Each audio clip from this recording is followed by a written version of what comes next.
We got a call earlier today. Dog down in southwest Ohio near Mount Sterling, really beloved family pet. It's very poor eyesight. The dog was chasing a cat into a cornfield, and ever since they haven't been able to find the dog anymore. So we're going down to see if we can find this. From our understanding, the terrain is a lot of cornfields. There is a little bit of a wooded area nearby. Cornfields will be in our favor, and we'll be able to find the dog pretty quickly.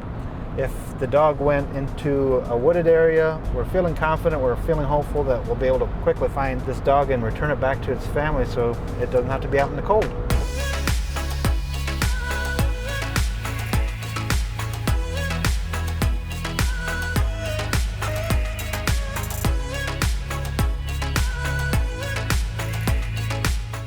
What's our guesses, 53 minutes. Wow, he comes out of the gate strong. Very confident there. I'm gonna go 23 minutes. 23 minutes from Chris. I will take the last one as a lesson learned. So I think I'm gonna probably go 32 minutes. Yeah. Dave was the closest on our last call. He's not quite there as far as pilot yet, He gets to decide. We're gonna figure out whether or not Chris or if it's gonna be me that goes first. So Dave, you'll let us know, what do Chris and I have to do? See who can dance the best. Oh, Oh man. Where? Out in the cornfield. Out in the cornfield. We have to decide this now. I can't dance in my seat very well. Guess what color I'm thinking of. Chris, go first. Blue. No. Red. Yes. Yeah! All right. I'm taking the air first. Haley, right? Yes. Okay. Haley, nice All to right. meet you. Yep. Nice to meet you. And you're Donnie. Donnie. Yep, Okay. nice to meet you. Yep. Nice to meet you guys. Tell me a little bit, like, where you think, is it a she or he? Yeah. And it's a mixed pointer. Is that? Yeah. Okay. She's a mix. Yeah. She's 13, so she's my Okay. elderly lady. Okay. She can't Yeah. hear, Okay. so going out there and Yeah. yelling, we've tried. She can sometimes hear a whistle, that's about it. Gotcha. She's in this back field, so about 2 houses down. There is a house they're known to have a bunch of cats out there. And I even saw her like 6 rows in the corn. Okay. And the cat went running and she just Took off. Okay. And she is Yeah. barking. Does she like bark at all or anything like? Would she do that? She does bark occasionally, Yeah. but not. It's Yeah. not Wouldn't. typical. Yeah. she Gotcha. Yeah. This is Chris and this is Dave. Yep. I don't know if I introduced them to you. I love the fact that we're looking probably in a cornfield, and that's awesome.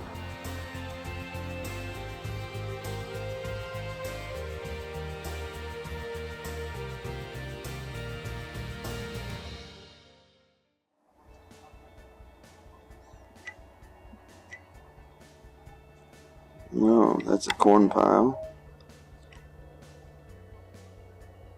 Little fox. There's several of them. Sure.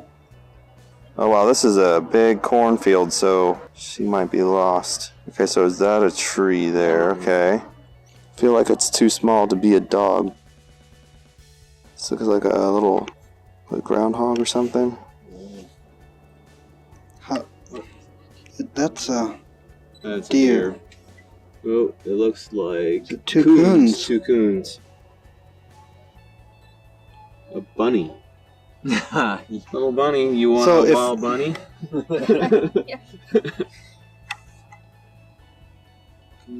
Or is it a possum? Okay, so we're about an hour, 30 minutes into searching. Thermals are great right now, picking out bunny rabbits, can pick out coons. Obviously, we've seen lots of deer. No dog yet. That's what we're looking for here, and that's what we're gonna find tonight. Just gridding back and forth through this cornfield, and hopefully we'll find it soon. It's a deer, isn't it? A deer doesn't have a tail, does it? Oh, it's a buck. Yeah. Wait, what is What that? is that thing? Coyote. Man, I just saw the heart skip a beat there just for 1 I don't know, look second. at that fluffy tail. Feels like we've seen everything in the book. We've seen a fox, a coyote, rabbits.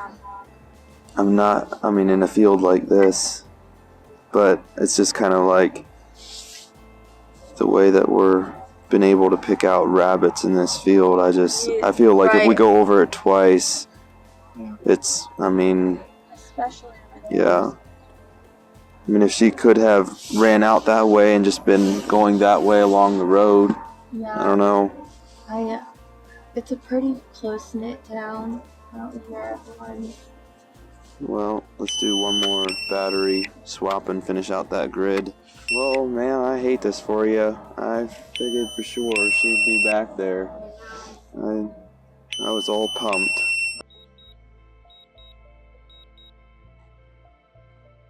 You want to finish this? If you want to finish it. Okay. Yeah, it's just one or two more grids.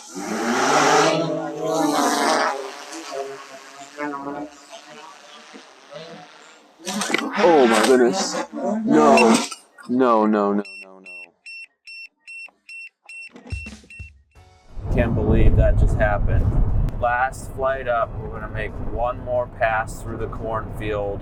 You can't really see the trees from where you're standing, and we had been landing and launching from that all evening long, and this was the last flight, and we crashed it. Unfortunately, we did not find the dog. I know it was a pretty important part of the family. We looked everywhere and even looked twice in the big cornfield. It was a huge cornfield. Some of the wooded areas that we found. So all kinds of things. I mean, everything from deer everywhere to raccoons and rabbits. There's a fox, I think, the one place. All kinds of little teeny tiny things we didn't even bother checking because we knew it was too small to be a dog. I think we did a pretty thorough job of looking, and it's not fun when we don't find them. Wow, what a long night last night. Got home around 4 a.m. in the morning. Searched for that dog, could not find it. I was just one last grid again, second time over the cornfield just to double check. I'm gonna finish out. We had to change a battery, landed the drone, changed the battery, and usually it's Chris's turn to fly, but it was just one more path that I had to fly to finish the grid on the field. And I put that drone in the air and started moving it kind of forward to the side and clipped a tree, and that drone came tumbling. Take a look at this footage here and review this and see what we can find. You should have said, hey, I have to fit. Oh my goodness.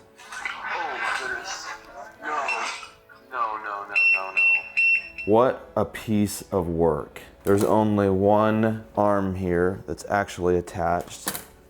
Completely destroyed my props. Gimbal here is just like completely loose. The whole thing here is just cracked and damaged on the side. A drone does not fall any harder than that out of the sky, I can tell you that right now. The batteries had popped out.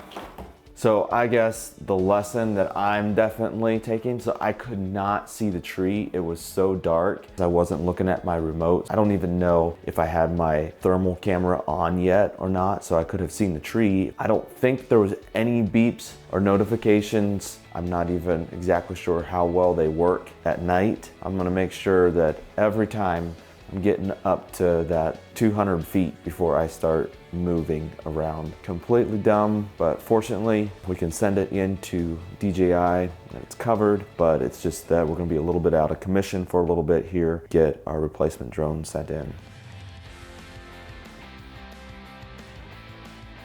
Anyway guys, even though this story did not turn out any way that we wanted it to, if you're new to the channel, please hit that subscribe button.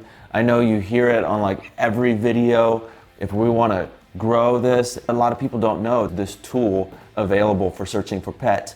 And so if you like, subscribe, comment, do whatever, it's going to get the word out that we can do this to make it easy for people to search. People that I had spoke to last night said they were just searching thermal drone. That's kind of how we popped up. So we just like to make it really easy for people to be able to find us. We looked and we looked and looked last night, couldn't find the dog. And one of the things that we could give them a peace of mind, the owners, 99% guarantee that their dog was not in that. There's a lot of area that we were able to eliminate for them in the search process, even though we didn't find the dog. Let us know what you think of this video. It's a crazy night, but we're gonna keep on pressing on and see you on the next one.